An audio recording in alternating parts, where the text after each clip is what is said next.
किष्किंधा का राजा बाली अपने पिता इंद्र से प्राप्त स्वर्णहार, जो किसी की भी आधी शक्ति खींच सकता था, उसे पहने अपनी विशाल गदा के साथ जिधर भी जाता उधर त्राहिरा मचा देता। यहां तक कि रावण तथा अन्य राक्षस भी बाली के नाम से ही थर थर कांपने लगते। इस पर बाली को लग रहा था वह अजय है, वह संसार में किसी को भी हरा सकता है। और इसी अहंकार में उसने महाबली हनुमान जी को युद्ध के लिए ललकारा और उनकी आधी शक्ति अपने अंदर खींचना शुरू कर दिया। पर उसे शायद हनुमान जी के अपार शक्ति का अंदाजा ही नहीं था कि वह अपने ही काल को ललकार रहा है। दरअसल बाली, जो इंद्रपुत्र होने के कारण अपार शक्तियों का स्वामी था, उसका सबसे ताकतवर अस्त्र था उसके गले का वो स्वर्ण हार, जो उसे अपने पिता इंद्र से प्राप्त हुआ था। वहीं हनुमान जी आर्षि के श्राप के कारण अपने शक्तियों को भूले सुग्रीव के मंत्री के रूप में कार्यरत थे। हनुमान जी अपना ज्यादा समय पहाड़ की कंदराओं में राम नाम जप करते हुए बिता रहे थे और बाली भी किष्किंधा की प्रजा का उत्तम प्रकार से देखभाल करते हुए शासन कर रहा था। पर इसी बीच राक्षस राज रावण ने कुछ ऐसा किया कि बाली एक अच्छे शासक से अहंकारी वानर बनकर रह गया। असल में जब लंकापति रावण तीनों लोकों के देवी देवताओं को जीतने के बाद भी अशांत था, क्योंकि उसे पता था कि उसका वध वानर और मनुष्य के हाथों अभी भी संभव है। और तब उसने सोचा कि अगर वानरों के राजा बाली, जो मेरे समान ही शक्तिशाली है, उसे हरा दूं तो वानरों से मृत्यु का भय समाप्त हो जाएगा। और तब रावण अपने पुष्पक विमान से समुद्र तट पर संध्या वंदन कर रहे बाली के समक्ष पहुंचकर युद्ध के लिए ललकारने लगा। रावण ने सोचा कि वह आसानी से बाली को मार देगा, पर बाली ने अपना स्वरूप बड़ा किया और रावण को अपनी बाईं आंख में दबाकर अपनी संध्या वंदन करने लगा। पर संध्या वंदन के बाद भी बाली ने रावण को आजाद नहीं किया। लगभग 6 महीने तक बाली ने रावण को अपनी कांख में दबाए हुए ही अपना जीवन व्यतीत करने लगा। बाली के उछल कूद में पैरों से टकराते, पहाड़ों से रगड़ खाते, पूरे 6 महीने तक बाली ने रावण को इसी तरह अपनी बगल में दबाकर घुमाया। और जब रावण इस पीड़ा को सहन नहीं कर पाया तो वह बाली के समक्ष गिड़गिड़ाते हुए क्षमा मांगने लगा। इस पर बाली ने दया करके रावण को मुक्त कर दिया। पर चालाक रावण ने बाली को अपना मित्र बना लिया। अब रावण जैसे महाबली को हराने के बाद बाली का अहंकार चरम पर था और वह हर जगह कहता फिरता, इस संसार में ऐसा कोई नहीं जो मुझे परास्त कर सके। मैं सर्वशक्तिमान हूं, मैंने रावण को भी हराया है। उसकी यह अहंकार पूर्ण गर्जना जब बर्दाश्त से बाहर हो गई तो जामवंत जी से रहा नहीं गया और उन्होंने क्रोध में बोला, हे वानर राज, आप अहंकारवश खुद को सबसे शक्तिशाली बता रहे हैं, पर असल में आपकी शक्ति हनुमान के सामने कुछ भी नहीं। इस पर ठहाके मारकर हंसता हुआ बाली बोला, कौन वो हनुमान? उसके पास शक्ति भी है? जानकर आश्चर्य हुआ।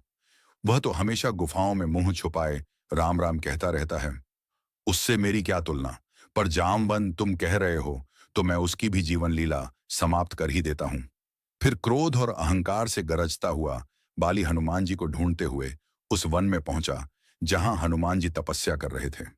वह अपनी विशाल गधा से पर्वतों पर प्रहार करता हुआ, वृक्षों को तिनके की भांति उखाड़कर फेंकता हुआ और सिंह की भांति गर्जना करते हुए हनुमान जी को ललकार कर कह रहा था, कहाँ है वह हनुमान? कहाँ छुपा है वह तपस्वी? आज मैं उसकी जीवन लीला समाप्त करके ही किष्किंधा लौटूंगा। इधर शांत वन में जहां केवल पक्षियों का कलरव और झरनों का संगीत था, पवन पुत्र हनुमान एक शिला पर बैठे राम राम कहते हुए ध्यान में लीन थे। तभी बाली का अहंकार भरा कोलाहल उस शांत वातावरण में विष घोलने लगा। वह गरज गरज कर कहता है, कोई जो मुझसे युद्ध कर सके, कोई है जो बाली को परास्त कर सके।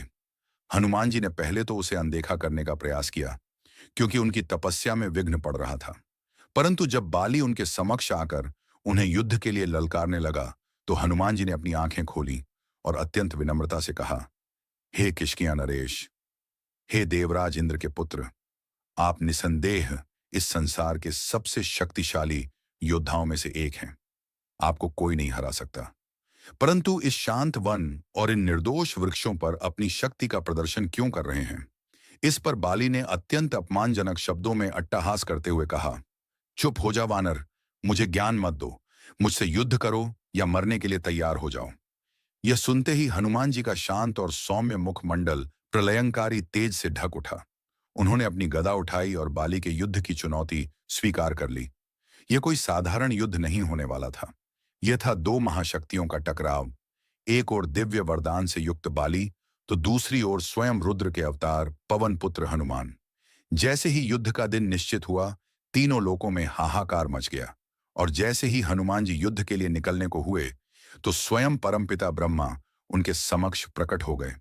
उन्होंने हनुमान जी को समझाने का प्रयास किया कि वे बाली से युद्ध ना करें।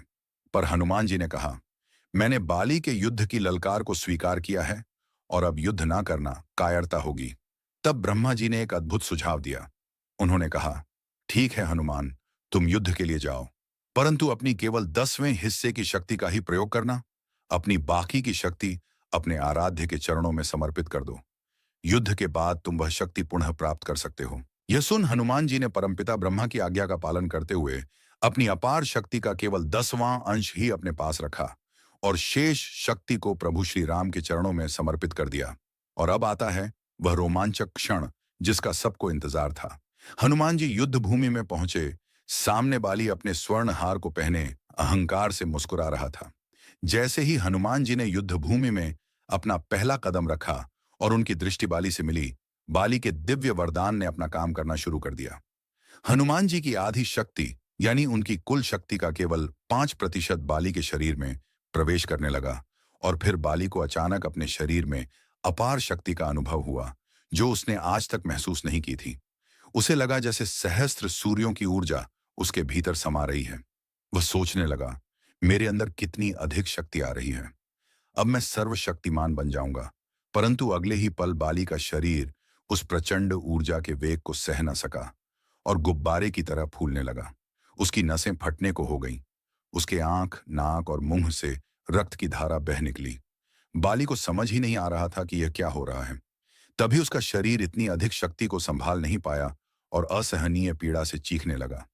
जैसे ही बाली का शरीर उस दिव्य शक्ति के तेज से फटने वाला था, आकाश में भयंकर गर्जना हुई और बाली के समक्ष स्वयं ब्रह्मा जी प्रकट हुए। ब्रह्मा जी ने गंभीर स्वर में कहा, बाली, यदि अपने प्राण बचाना चाहते हो तो अभी इसी क्षण हनुमान से जितना दूर भाग सकते हो भाग जाओ, अन्यथा तुम्हारा शरीर इस शक्ति के भार को सहन नहीं कर पाएगा और टुकड़े टुकड़े हो जाएगा। बाली को कुछ समझ नहीं आया, परंतु साक्षात ब्रह्मदेव को अपने समक्ष देख वह समझ गया कि स्थिति बहुत गंभीर है।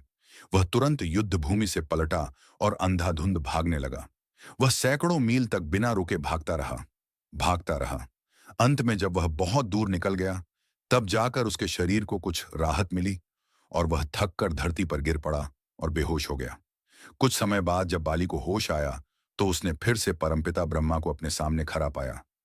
ब्रह्मा जी ने उसे समझाया, हे बाली, तुम स्वयं को संसार में सबसे शक्तिशाली समझते हो, परंतु तुम्हारा शरीर हनुमान की शक्ति का एक छोटा सा अंश भी संभाल नहीं पाया। हनुमान, तो मेरी आज्ञा से अपनी कुल शक्ति का केवल 10वां हिस्सा ही लेकर तुमसे युद्ध करने आया था, और तुम्हारे वरदान के अनुसार उसकी भी आधी शक्ति यानी केवल 5% ही तुम्हारे शरीर में आ रही थी।